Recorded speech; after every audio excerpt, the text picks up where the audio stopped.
తిరుమల వెళ్ళారమ్మా మీరు? తిరుమల వెళ్తారు అంత లెక్కలు పోయి లాస్ట్ లో నా కాడికి అనింది ఎవరు పోలేకుండా.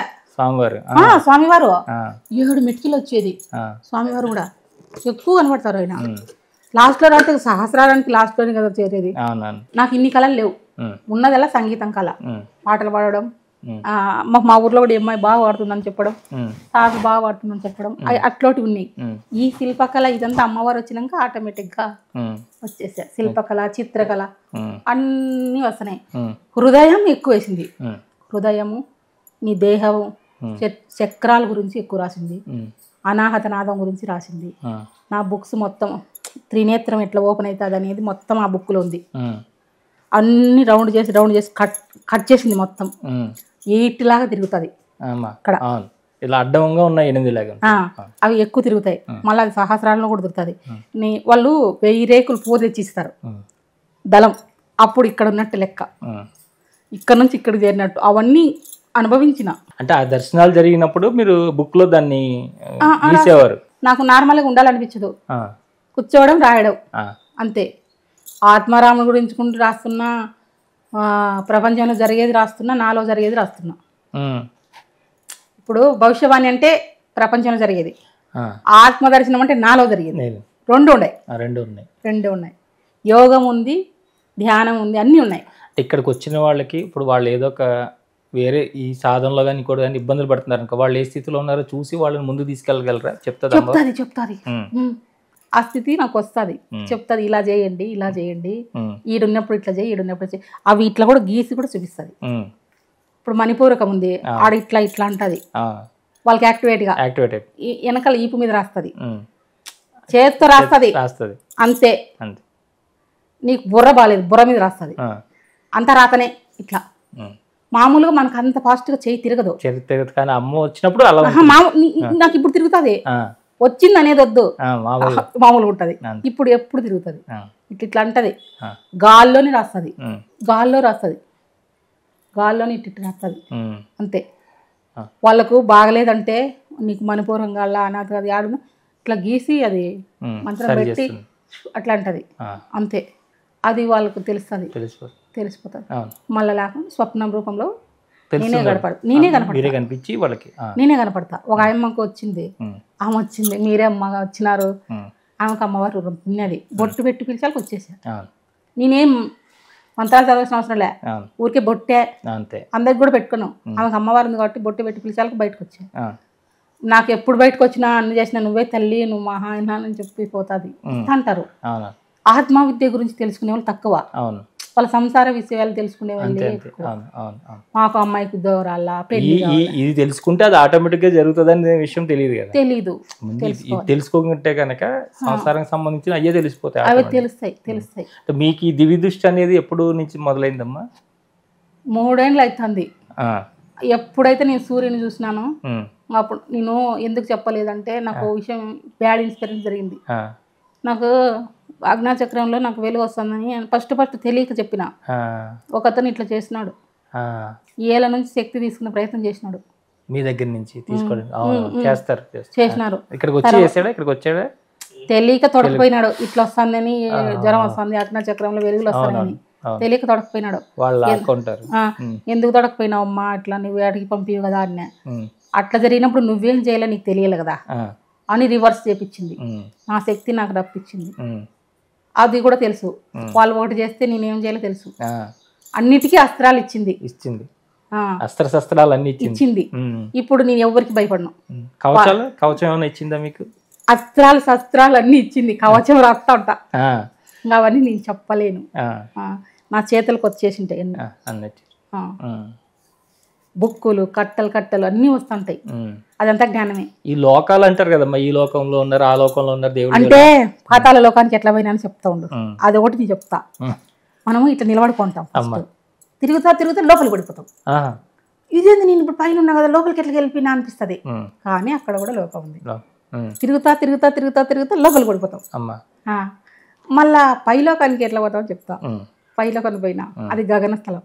మొన్ననే ఆటపోయినా విమానంలో పోయినాక కొందరు లిఫ్ట్ అయిపోయినారు, కొందరు నిలబడిపోయినారు. వాళ్ళు చూసేకి కూలి వాళ్ళలాగా ఉన్నారు. దేవతలు సిద్ధులు వచ్చేవాళ్ళు కూడా అట్లా తిక్కల మధ్య వస్తారు. 7 మంది వచ్చినారు, నాకాట 7 మంది కూర్చున్నారు. అట్లా పోతుంటాం. ఒక్కోసారి విమాలయాలకు పోయింటా, అక్కడ పోయిన చల్లని గాలి వస్తుంది, కిరీటం వస్తుంది. అదేందో కిరీటం వచ్చింది నెత్తికి. పోయి అడిగినా కిరీటం వచ్చింది నాకు అంటే నీకు గురుస్థానం వస్తుంది అన్నారు. కిరీటం కనపడుతుందంటే గురుస్థానం లేవమ్మా భయపడొద్దన్నారు. గురువులు కొంతమందిని అడిగినా ఏంది నాకు ఇట్లా చుట్టి కిరీటం పెడుతున్నారు అంటే గురుస్థానం వస్తుంది నీకు, నీది పండిపోతాను అని అన్నారు. నేను ఏదైనా నాకు తెలియకుంటే గురువులను అడిగి తెలుసుకున్నా, స్వతహాగా తెలుసుకున్నా. ఇప్పుడు నేను చెప్పేదాన్ని బట్టి కానీ వాళ్ళు అర్థం చేసుకుంటారు ఏ స్థాయిలో ఉంది, ఈమె ఏం చెప్తుంది, ఆ రాసిన మంత్రశక్తి ఎంత ఉంది. ఏమవుతుందంటే రాతను బట్టి కూడా శక్తి అనేది లాగుతారు అని. ఎట్లా లాగుతారంటే దూది చేస్తారు, దూది, ఆ దూదితో ఇట్లా పెట్టి ఇట్లా లాగుతారు. చెప్తున్నాను, దూదిని ఒత్తి చేస్తారు, ఆ ఒత్తికి కుంకుమ రాస్తారు, ఆ మంత్రం పెట్టి ఇట్లా లాగుతారు. అదే తెలుసు, అందుకని అందరికీ అన్ని ఈనం. ఎవరైనా మహాత్ములు స్వార్థపరులు కాదు, ఆల్మోస్ట్ ఇట్లాంటి మీరు రాసిన రాతలో నుంచి కూడా వాళ్ళు శక్తిని గ్రహించగలుగుతారు కదా. అదే చెప్పేది. అప్పుడు ఇచ్చినటువంటి యంత్రాలు శిల్పాల దగ్గరికి వెళ్ళి మీరే శక్తిని తీసుకుంటున్నారు కదా, అదే అలా వాళ్ళు కూడా చేస్తున్నారు. మన గుళ్ళో అవి శిల్పకళ నిలబెట్టాక అమ్మ ఇస్తుంది. ఇప్పుడు జాతి తరాలు మర్చిపోకూడదు కదా, ఎవరో రాస్తేనే కదా వచ్చేది. నేను మంచిగా చేస్తానా, అది మంచిగా చేస్తే పర్వాలేదు, మంచిగా చేయకుండా వేరే. ఇప్పుడు గుడికి పోతే మనకు శక్తి ఎందుకు ఇస్తుంది, మంచి చేయలేదు, మంచి ఆడ ఎవరిది గుంజుకూడదు ఉండదు, అమ్మవారు ఇస్తుంది. పెద్దవాడ అమ్మవారి దర్శనం గురించి చెప్పండి అమ్మా. మాకు 2 సార్లు పోయినాం. మా పిల్లోడు ఉన్నప్పుడు ఒకసారి పోయినాం, గుంటూరులో చదువుతున్నాడు మా పిల్లోడు కూడా. మాకు అప్పుడు కనకదుర్గమ్మని తెలదు, పేరు చెప్పినాక మళ్ళీ ఫస్ట్ అమ్మవారి దర్శనం చేసుకొని రావాలన్నారు. మా ఊరి దగ్గర ఇక్కడ పోయి ఒడిబియ్యం ఇచ్చొచ్చిన, సీరచ్చి ఒడిబియ్యం కట్టొచ్చిన అమ్మవారికి. ఈడ దుర్గిల్లు ప్రాజెక్ట్ ఉంది, ఆడ గండి మడుగు అంటారు, ఆ మడుగులో చిన్న గుడి ఉంది, ఆడ అమ్మవారికి ఒడిబియ్యం పెట్టేసి వచ్చిన. మళ్ళీ అక్కడ పోయినా, మళ్ళీ శ్రీశైలం పోయినా, అంత రౌండప్ చేసుకున్నా. అక్కడ అమ్మవారు ఎక్కడికి నాకు పిలుపునిస్తే ఒకసారి కాకుండా ఒకసారి పోయేస్తా. అక్కడ ఆలయంలో బెజవాడ ఆలయంలోకి వెళ్ళిన తర్వాత అమ్మవారి శక్తిని మీకు ఎలా కనిపించింది ఏంటి తెలుసుకున్నా? ఎట్లా అంటే నాకు ఇక్కడలా నొప్పులు వచ్చేస్తాయి, ఇక్కడలా నొప్పులు వస్తుంది, అక్కడ నుంచి కొంచెం వెలుగు వస్తుంది, అది ప్రసరిస్తుంది మన మీద మీ లోపలికి. అదే నిజం. నాకు ఎక్కువ శక్తిని ప్రసరించిండేది మాత్రం ఆడ భైరవ కోన దర్శనం. 3 శూలాలై వచ్చింది, త్రిశూలం, శూలం శూలం సుశీలం, త్రిశీల వ్యూహం సుశీల వ్యూహం అని రాసింది. సుశీల వ్యూహం త్రిశూల వ్యూహం అది రాసింది ఎక్కువ దాంట్లో ఉంది, అదంతా ఉంది. యోగ విద్య ఉంది, అన్నీ ఉన్నాయి. ఎక్కువ శూలాలు, డమరకాలు, కన్ను, నెమలి కండ్లు, ముక్కు ఎట్లా అంటావా ఈ సుష్మాని ఎట్లా వేసింది, నా ముక్కు ఎంత ఉందో అంత పెట్టి వేస్తుంది, అది వేసింది. కళ్ళు గీసేసింది, నా కన్ను కొలత పెట్టి కొన్న గీస్తుంది, నా ముక్కు కొలత పెట్టి నా ముక్కునే గీస్తుంది, నా చేయి పెట్టి చేయి వేసేసింది, మళ్ళీ దాంట్లో అన్ని నింపేసింది.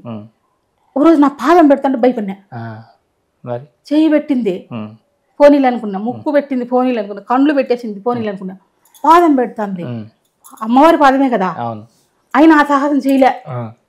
మొత్తం మనం పెట్టింది అనుకోకూడదు, మనకు తెలియకుండా తీసేస్తుంది, నాకు తెలియకుండా తీస్తుంది, అది తీసి రాస్తుంది. ఓంకారం పుట్టింది అమ్మ పాదం నుంచి అని రాసింది. అట్లా దండిగా నా శరీరాన్ని నింపేసింది. మీ దేహం అంతా చూస్తే అక్షరాలు అది నిజం, అక్షరాలు కనపడతాయి. లలిత లలిత లలిత లలిత లత లత ఎక్కడ చూసినా నన్ను ఎట్లా పూజిస్తావు అని రాసింది ఫస్ట్. తర్వాత అంతా గురువులు అక్షరాలు ఎక్కడ చూసినా నాగాంధ్రాలే, ఎక్కడ చూసినా ఫస్ట్ నాగుపాము అంటే భయపడిన. ఈశ్వరుడు అమ్మవారు అంటే పాము లేకుండా దేవత ఉండదు. ఏ దేవత నన్ను చూడు వెనకాల పాము ఉంటుంది, కింద పాము ఉంటుంది. విష్ణువు పాము మీదే ఉంటాడు కదా. ఇప్పుడు అనంత పద్మనాభ స్వామి గుడిలో చాలా శక్తి ఉంది, ఆడ కూడా. ఆడి వినప్పుడు వేరే భాషలు వచ్చేసినాయి మీకు, మలయాళ కట్లన్నీ వచ్చినాయి. వాళ్ళు ఇస్తారు మలయాళ మాంత్రికులు శక్తి అంతా అక్కడ. వాళ్ళని చూస్తే అసలు గ్రహించేస్తాం. నేనేం నేర్చుకోను, వాళ్ళేం హీరో, చూడడం అంతే. చూపులో కూడా వశీకరణ శక్తి అనేది వస్తుంది, కంటికి చూపుకు. అది దైవబలంతో వస్తే మంచిది, అది దైవానికి ఉపయోగించు. నువ్వు నేర్చుకుని దానికోసం వేరే దానికి వాడకుండా ఉంటే. నేను సాక్షాత్కంగా అమ్మవారు ఏం చెప్తుంది, నా దగ్గర ఏం చేస్తుంది ఆమె లోక కళ్యాణం కోసం వచ్చింది.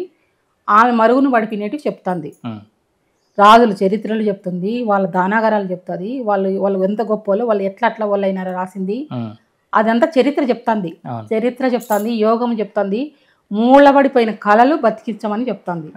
ఆ కళలు పెయింట్ రూపంలో నాతో ఇస్తుంది అంతే.